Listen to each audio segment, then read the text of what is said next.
Bonjour à tous, mon nom est François Letarte. Bienvenue sur ma chaîne JDRD30, chaîne consacrée aux jeux de rôle sur table. Alors, une vie de rôliste et un bilan jeu de rôle jeunesse. Ben oui, un autre dans la même semaine. Ça fait 2 fois que je me fais pogner parce que d'habitude, j'essaie de mettre toutes mes games dans une vidéo, là. Mais c'est ça. Fait que je pense que c'est le 18, si je me trompe pas. Vous verrez, c'est écrit de toute façon en bas. Ouais, j'ai fait une game ce matin. Je m'en souvenais pas quand j'ai fait l'autre. Et voilà, nous avons joué à Sodalitas. Et oui, c'est un groupe de camp de jour. Donc, j'ai sorti mon jeu de prédilection quand j'ai des grands groupes. J'avais fait ça, Sodalitas, il y a 1 mois. J'avais fait une présentation, j'avais comme présenté un peu mon bilan, très positif. Je pourrais dire que ce matin, ça a été encore une bonne réussite. De façon générale, le taux de participation était bon. Sérieusement, je le sens, l'effet Stranger Things. Encore là, je vais me mettre en situation, j'ai jamais vu Stranger Things. Peut-être que je verrai jamais ça. Comme je dis, j'écoute pas tant la télé. Mais on sait très bien que les personnages de Stranger Things, bien, comme passe-temps, ils font Donjons et Dragons. Puis, souvent, là, quand je présente un peu l'activité aux jeunes, je leur dis, ben, regardez, vous connaissez Stranger Things, ben, il y a bien des mains qui se lèvent. Puis je leur pose des questions encore, ben, qu'est-ce que font les personnages de leur temps libre? Voilà. Fait que la réponse est assez unanime. Ils le savent que ces personnages-là jouent à Donjons et Dragons. Donc, ils ont comme un petit modèle, évidemment, dans le cadre d'une fiction, là, mais ils ont un petit modèle. Sérieusement, je le vois l'effet parce que, puis un matin, ça me l'a prouvé encore, c'est que le jeu embarque beaucoup plus vite avec les participants. Il y a moins comme le premier 20 minutes d'hésitation, il existe comme de moins en moins. C'était à peu près la moyenne là, quand j'introduisais des nouveaux jeunes joueurs. La moyenne, c'était peut-être le premier 20 minutes de ne pas prendre les devants. Il y en a qui, oui, ils embarquent tout de suite, il y en a qui c'est plus long. Mais je dirais qu'en moyenne, avant Stranger Things, j'avais un 20 minutes comme des fois de bout de nuage. C'est ceux qui font augmenter la moyenne, mais c'est ça, il y en a certains qui embarqueront juste pas, puis qui n'aiment pas ça, puis qui embarqueront jamais. Fait que ça fait partie de la moyenne. Mais je vous dirais que depuis Stranger Things, la moyenne, elle a descendu. Là, je pourrais dire là, les premiers 5 minutes. Les premiers 5 minutes, là, juste de comprendre, OK, je suis là-dedans. Puis oui, ça ressemble à ce que j'ai vu à la TV. Mais voilà, l'effet Stranger Things s'est fait sentir. Et ce qui est très bénéfique, évidemment, avec un grand groupe, parce que il y en a qui ne croient pas à ça, que je fais des jeux de rôle fonctionnels avec des groupes de 20 enfants. Ben, je le fais. Sodalitas, évidemment, qui est l'outil ultime pour ça. Si vous voulez entendre parler de Sodalitas, j'en ai parlé quelques fois dans le passé. Vous irez voir les vidéos qui nomment Sodalitas. Mais c'était super fonctionnel. Un personnage par table. Dans le fond, c'est des tours de rôle. Et les tours de rôle sont déjà gérés. Fait que chaque table décidait qu'est-ce qu'il faisait avec son personnage. Chaque table gérait un peu qui prenait la parole, qui prenait les décisions. Ça arrivait des fois, je tombais sur des tables où les 4 jeunes n'étaient pas d'accord sur l'affaire à faire. Je disais, écoute, concertez-vous, je vous reviens. Dans le fond, je mettais leur tour sur le hold, puis je passais à quelqu'un d'autre.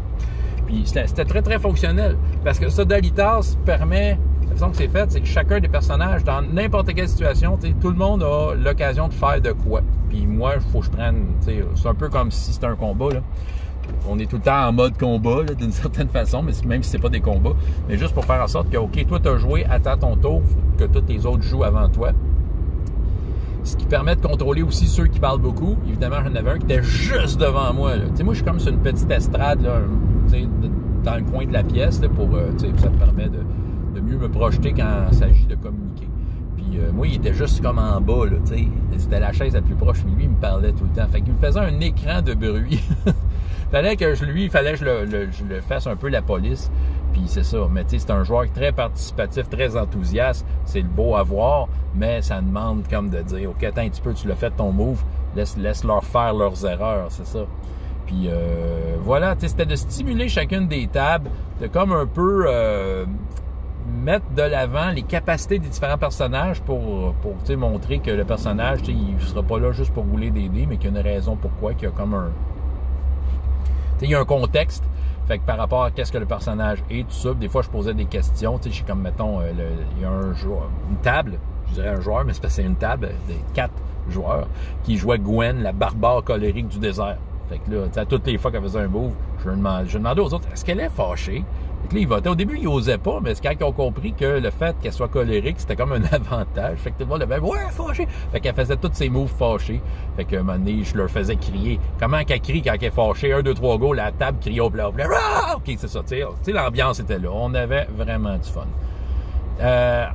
Sinon, quel autre personnage? Je sais qu'il y en a une, c'était ça, c'est une femme chat arrogante. Ça, c'était drôle. Parce que le dernier move de la journée, le dernier move de la game, écoute, qui a vraiment bien rappé, j'étais content, je suis tombé d'un temps, tu sais, puis en fait, il enlevait le casque à quelqu'un qui était possédé par un casque magique, puis il y avait un bijou, puis tu sais, elle jouait, la dernière table, c'était une gang de filles qui jouaient Argonia, la femme chat voleuse et arrogante. OK. Fait que c'est souvent le fait qu'elle soit femme-chat et voleuse a servi au cours de l'aventure, tu sais, comme avantage. Mais l'arrogance, tu sais, c'est ça. À un moment donné, tu sais, vu que c'était la dernière, puis qu'elle faisait le dernier move, là, je leur ai dit, hey, est-ce que tu insultes tes amis? Est-ce que tu leur dis, hey, c'est moi la meilleure, vous êtes des merdes? Là, les filles me regardaient, non, c'est pas gentil de faire ça. Il dit, attends un peu, t'es arrogante. Je dis, c'est pour l'histoire, là, c'est ça, tu sais. Fait que là, est-ce que si t'insultes... Parce que là, j'essayais de leur faire comprendre que si t'insultes les autres, t'as un bonus. Parce que t'es arrogant. Ah, c'est moi le meilleur. C'est moi qui ai réussi l'aventure pour toutes vous autres. Puis, tu sais, genre... Puis, c'est ça. Fait que là, les autres, ils voulaient pas. Mais non, c'est pas gentil de faire ça. C'est ça, tu sais. C'était comme de faire la dissociation du personnage et de la vraie vie. Évidemment, on n'envoie pas promener les amis. Fait que ce que j'ai fait, j'ai demandé à tout le reste, hey, est-ce que par hasard, elle vous a insulté? Tout le monde levait la main. Ouais! OK, parfait, 1+1. Là, il y avait un super bonus, tu sais, fait qu'ils ont super réussi le move de la fin, qui a fait en sorte qu'ils ont réussi l'aventure. Il y a un des personnages, c'est drôle, il faisait le demi-orc adroit chasseur, je pense qu'il s'appelle Olaf, qui a c'est comme sacrifié pour un autre, parce qu'il y avait une statue qui tirait des rayons avec ses yeux, puis là, il y a un des personnages qui avait plus de casse, plus d'épée, il avait tout cassé ça au début, il n'a pas été chanceux, puis il a essayé de faire un move pour détruire là, une statue qui tirait des rayons des yeux, puis il mangeait le coup de rayon, tu sais.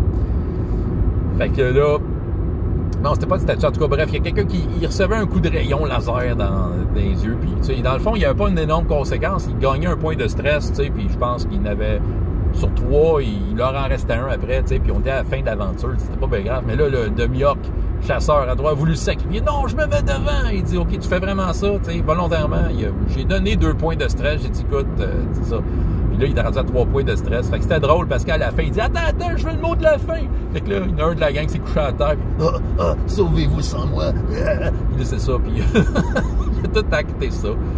Fait que moi, j'ai fait un plot twist avec sa petite scène de la fin avant de partir le générique. Puis c'est parce qu'il y a une histoire de champignons magiques qui a des effets hallucinogènes. Là. Il y en a qui en ont mangé puis ils lâchaient des pets mauves, là, tu sais. En tout cas, puis là, c'est ça. Fait que là, il y a comme un personnage non-joueur qui a récupéré, qui volait parce qu'il avait mangé des champignons. Fait que là, dernière scène, il faisait comme ça, sauvez-vous!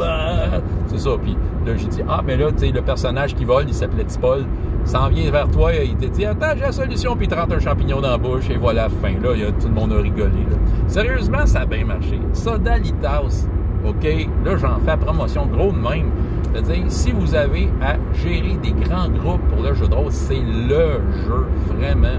Moi, je suis pas gêné. Je serais pas gêné de faire ça devant 50 personnes, sérieux. Ça marcherait. Ce serait un peu cacophonique pour écouter. À 20, ça se gère bien dans une pièce. Mais, tu sais, on s'entend, ça le permettrait. Parce que, dans le fond, tu donnes des personnages à des équipes, puis ils décident ce qu'ils font ensemble, c'est ça. Puis ils vivent l'aventure, ils la vivent, là. Ils l'ont vu, le film, dans leur tête. Ils repartent chez eux avec des images, avec des sourires. C'est ça. Est-ce que tout le monde s'est vraiment bidonné? C'est sûr que dans un groupe de 20, il y en a qui n'ont pas accroché, mais je dirais que la majorité ont vraiment accroché. Tu sais, j'en voyais qui s'emmerdaient, mais tu sais, bon, c'est ça. Tu sais, je suis pas là pour les hyper up. Des fois, j'essayais d'aller voir, hey, vas-y, roule le dé. Tu sais, je donnais des responsabilités, roule le dé. Puis, j'essayais de l'impliquer avec autre chose, tu sais, peut-être plus la partie comme tangible, les dés, tout ça. Mais tu sais, je les faisais tous voter, même ceux qui avaient de l'air d'être un peu décrochés, ben tu sais, qu'est-ce que tu veux faire? Puis il levait sa main, tu sais, vous comprenez. J'essayais de tout rapatrier ça. Bref, ça a été un groupe, ça a été encore une fois, tu sais, l'expérience de ce matin m'a encore prouvé que Sodalitas a vraiment la cote. En tout cas, bref, j'encense ce jeu pour ce genre de situation-là. J'en vois des fois qui sont embêtés. J'aimerais ça faire jouer ma classe à Donjons et Dragons. Ouais, mais Donjons, c'est lourd. C'est lourd. OK. Sodalitas, non, ça fly. Écoute, une aventure complète, on l'a joué en 1 heure, pile. Bang! L'aventure, début, milieu, fin, intrigue, rebondissement. Tout le monde a eu chaud. Il y a des jets de dés que le monde anticipait. Ah non, est-ce qu'il va mal rouler? J'ai eu des fumbles, j'ai eu des double assists. Il s'en est passé des affaires. Tout le monde a participé de façon égale. C'est ça, j'étais content parce que j'ai pu rapper chacun des personnages. Tu sais, des fois, quand je fais des cadrans de personnages, ça arrive des fois que l'aventure est finie puis il reste comme 2 personnages qui n'ont pas fait genre leur dernier tour. Ça arrive, là.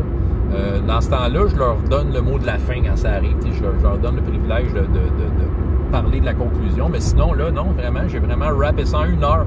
Tout le monde a fait de quoi, c'est ça. Le mot de la fin a été laissé, comme j'ai dit, par le gars qui s'était sacrifié, là, puis « Oh non, laissez-moi! » Puis s'est fait rentrer un champignon dans la gueule. Fait que c'est ça, voilà. C'est ça. C'est ça que je vais vous raconter. Avec enthousiasme, un nouveau bilan jeu de rôle jeunesse. Un autre jeu de rôle que je recommande. Voilà. François Letarte, JDR D30, et jusqu'à la prochaine fois. Ayez autant de plaisir dans la vie que dans les jeux. Au revoir.